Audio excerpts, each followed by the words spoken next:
មានពីបបទៅបាទប្រិមិត្តក្រុមការងារនៅពេលនេះចុះមកដល់ក្នុងស្រុកអង្គរបុរីភូមិពួនកមែនណាបាទនេះជាកន្លែងកំសាន្តមួយដែលឲ្យឈ្មោះថា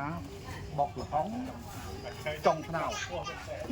នៅប្រិមិត្តនេះពាក់ព័ន្ធនឹងចុងថ្នោតយើងឃើញថាមានព្រះសង្ឃដែលជាច្រើនមកលោកនិមន្តមកជួយលេង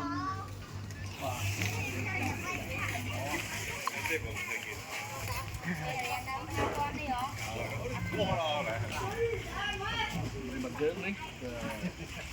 និយាយចំមានថាជាប្រមាណដើមហ្នឹង30ដើម20ដើមទេនេះជារមណីយដ្ឋានមួយដែលធ្វើឲ្យមានអារម្មណ៍សប្បាយរីករាយសម្រាប់បងប្អូនភ្ញៀវទេសចរលោកនឹងមកលេងកម្សាន្តហើយក៏ជម្រាបដល់ប្រិមិត្តនៅក្នុងស្រុកក្នុងក្រៅស្រុកមិនអាចមកដល់ស្រុកអង្គរបុរីក្នុងខេត្តតាកែវនេះក៏សូមអញ្ជើញចូលមកទស្សនាឬក៏មកអង្គុយលេងនៅភូមិឯដាំថ្នោតណា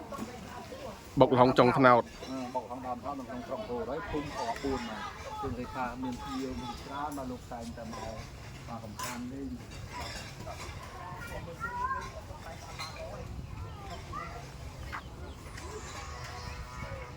ឡើងទៅលើមើលតិចអូនណា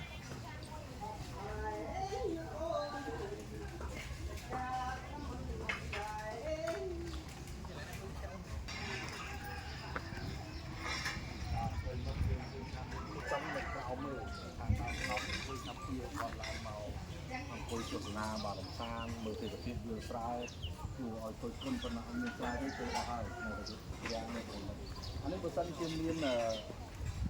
ស្រូវបាទ